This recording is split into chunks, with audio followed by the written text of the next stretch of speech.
La revue de presse ou la synthèse des articles des publications sur Radio Kaloum. Quand avec Guinée News, on évolue vers la réhabilitation de l'aérodrome de Sigiri en Haute-Guinée, l'AGP et Guinée7.com constatent dans la même région que le préfet de Kankan n'est pas du tout content des services de la direction préfectorale de la ville et de l'aménagement du territoire. Aziz Diop suspend les activités d'octroi et de concession de parcelles aux citoyens à Kankan. Il accuse les services préfectoraux de la ville et de l'aménagement du territoire d'être à la base des conflits domaniaux récurrents dans la ville de Kankan. Selon l'AGP et Guinée7.com, le préfet de Kankan est en colère contre toutes les pratiques de corruption entretenues. Les deux confrères reviennent d'ailleurs sur le déploiement en cours des compteurs prépayés d'électricité de Guinée pour les populations de la capitale Conakry. Une zone test située à Kaloum a été ciblée avec 500 consommateurs recensés avant un déploiement à plus grande échelle sur les zones réhabilitées et vers les clients choisis.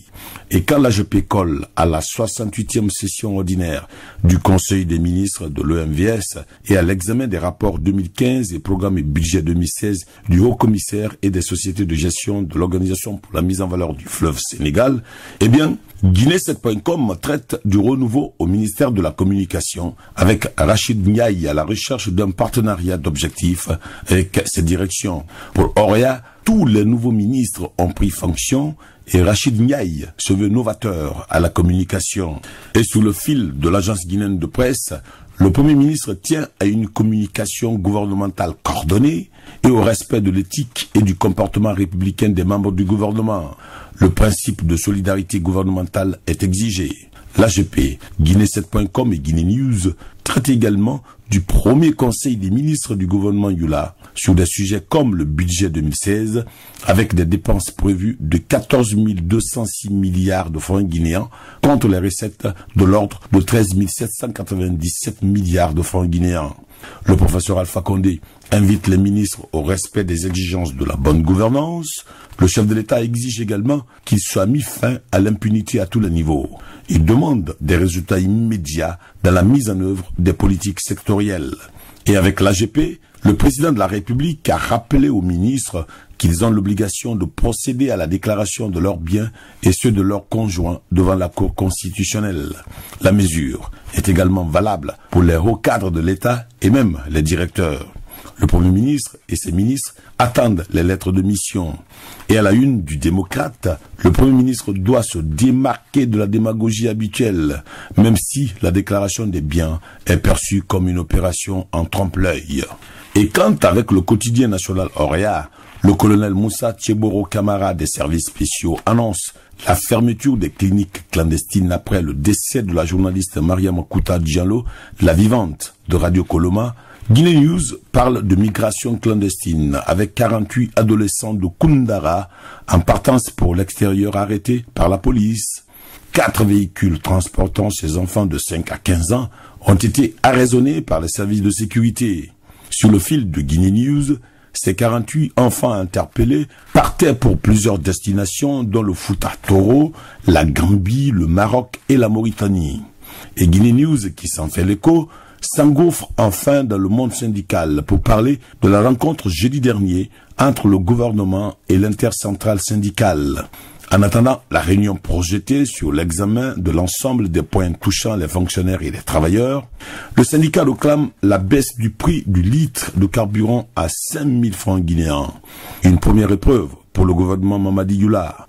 Et au nombre des engagements non respectés de l'accord de 2015, figure la grille salariale, le régime des pensions de retraite, les statuts particuliers de la santé et de l'éducation.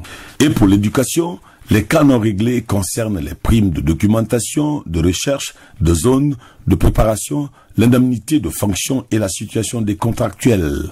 À la santé, les primes de risque, d'encadrement et de zone ne sont pas réglées non plus. Et dans les colonnes de Guinée News, le syndicat tient également à la révision des conventions collectives. Justice, procès des 6 militaires accusés dans l'attaque de la résidence du chef de l'État, la défense plaide pour la relaxe de ses clients. L'affaire est renvoyée en huitaine pour la suite des plaidoiries, écrit Guinée News, qui s'interroge À quand une commission pour réprimer les exécutions extrajudiciaires? Par ailleurs, un juriste relève des inquiétudes sur la nomination de Mohamed Diaré à la tête de la Cour des comptes. Il y aura un déficit d'indépendance et d'impartialité.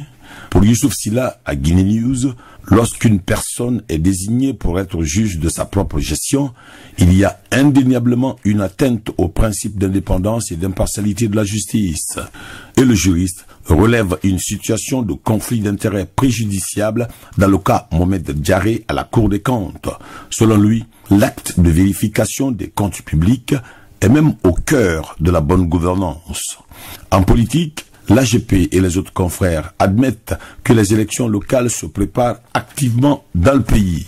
Cependant, la Guinée et la CENI sont confrontés à l'insuffisance de magistrats, puisqu'en plus des problèmes techniques dénoncés par les acteurs politiques, les élections locales s'annoncent plus complexes. Il y a insuffisance de magistrats pour diriger toutes les commissions administratives de centralisation des résultats du vote au niveau des communes urbaines, rurales et des districts et quartiers. Et puis, si avec la lance, Kiridi Bangura démissionne pour mieux rester, l'observateur titre sur le siège du RPG bloqué et sur les militants révoltés qui crient à la trahison.